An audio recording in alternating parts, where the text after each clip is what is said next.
تاریخ کا جب ہم مطالعہ کرتے ہیں اور اسلامی کتابوں کو جب ہم پڑھتے ہیں تو ہمیں یہ صاف طور پر نظر آ جاتا ہے حضور اکرم صلی اللہ علیہ وسلم سے لے کر حضرت آدم علیہ السلام تک جتنے بھی دور آئے ہیں، ہر دور میں حق اور باطل کی آویزش اور ٹکر رہی ہے۔ یہ کوئی نظام ایسا ہے جسے قدرت کی کرشمہ سازی ہے کہ ہر دور میں حق اور باطل مقابلے میں آتے ہیں۔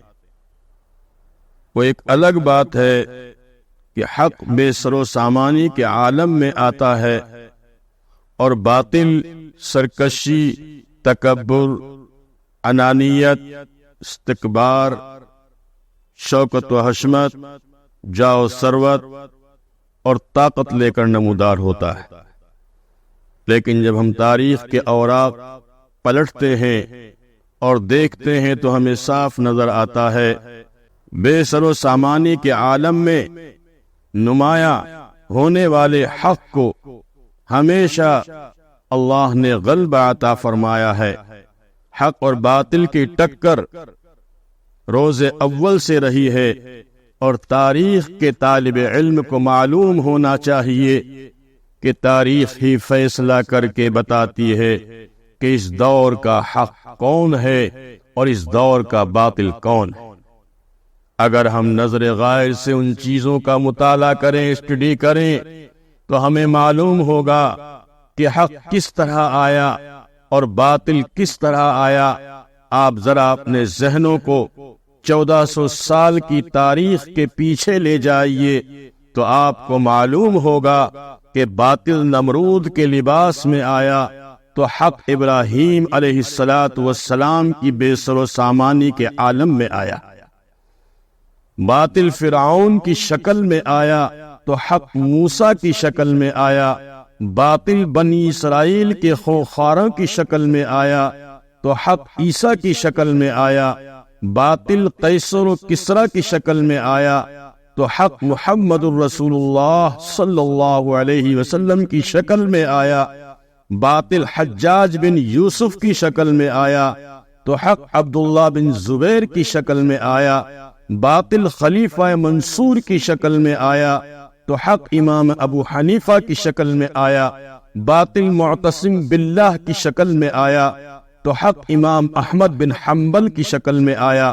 باطل شاہ سلجوقی کی شکل میں آیا تو حق امام غزالی کی شکل میں آیا۔ باطل فتنہ تاتار کی شکل میں آیا تو حق ابن تیمیہ کی شکل میں آیا۔ باطل جلال الدین اکبر کی شکل میں آیا تو حق مجدد الفسانی کی شکل میں آیا۔ باطل فرق اثنی عشریہ کی شکل میں آیا تو حق شاہ ولی اللہ کی شکل میں آیا۔ باطل راجہ رنجیت سنگھ کی شکل میں آیا تو حق شاہ اسماعیل کی شکل میں آیا۔ باطل انگریز کی شکل میں آیا تو حق شاہ عبد العزیز کی شکل میں آیا۔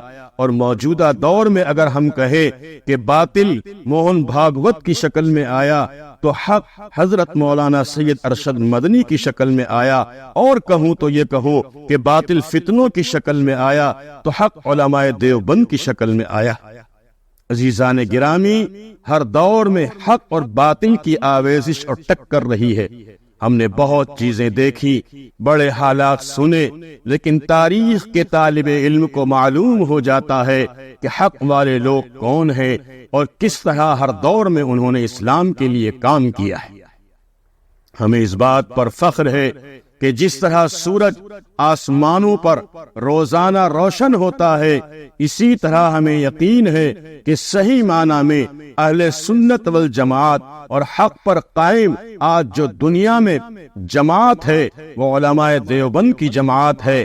ہمیں کوئی شبہ نہیں، ہمیں سورج کی روشنی سے زیادہ یقین ہے کہ علماء دیوبند کی جماعت صحیح معنی میں اس دور میں انبیاء کی وارث جماعت ہے اور اہل حق کی جماعت ہے کہ جس نے رسول اللہ صلی اللہ علیہ وسلم کی سنت کے عین مطابق ہر باطل کا ہر طریقے سے مقابلہ کیا۔ انگریز آیا، اس کا مقابلہ کیا، اس کی ذریت یہ قادیانی آئے، اس کا مقابلہ کیا، پرویزی آئے، اس کا مقابلہ کیا، دشمنان صحابہ آئے، اس کا مقابلہ کیا، شکیلیت آیا تو اس کا مقابلہ کیا۔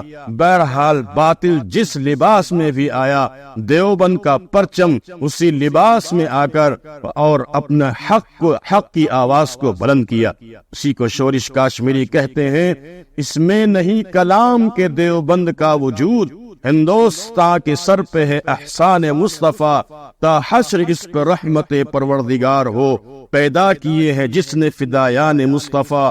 اس مدرسے کے جذبہ عزت و شرف سے پہنچا ہے خاص و عام کو فیضان مصطفیٰ، گونجے گا چار کھوٹ نانوتوی کا نام، باٹا ہے جس نے بادئے عرفان مصطفیٰ۔ عزیزان گرامی، یہ ایک تاریخ ہے جس کو اور مزید حضرت مولانا ریاست علی ظفر بجنوری نے بڑی عجیب بات کہی ہے، اور وہ کہتے ہیں کہ تم ہم سے ہمارے اکابرین کی تاریخ پوچھتے ہو، ہمارے اکابرین کی تاریخ کیا ہے؟ وہ کہتے ہیں، اس وادی گل کا ہر ذرہ خورشید جہاں کہلایا ہے، جو رند یہاں سے اٹھا ہے وہ پیر مغا کہلایا ہے، اس بزم جنوں کے دیوانے ہر راہ سے پہنچے یزداں تک، ہے عام ہمارے افسانے دیوار چمن سے زندہ تک، 100 بار سوارا ہے ہم نے اس ملک کے گیسوئے برہم کو، یہ اہل جنوں بتلائیں گے کیا ہم نے دیا ہے عالم کو، خورشید یہ دین احمد کا عالم کے افق پر چمکے گا، یہ نور ہمیشہ چمکا ہے، یہ نور برابر چمکے گا۔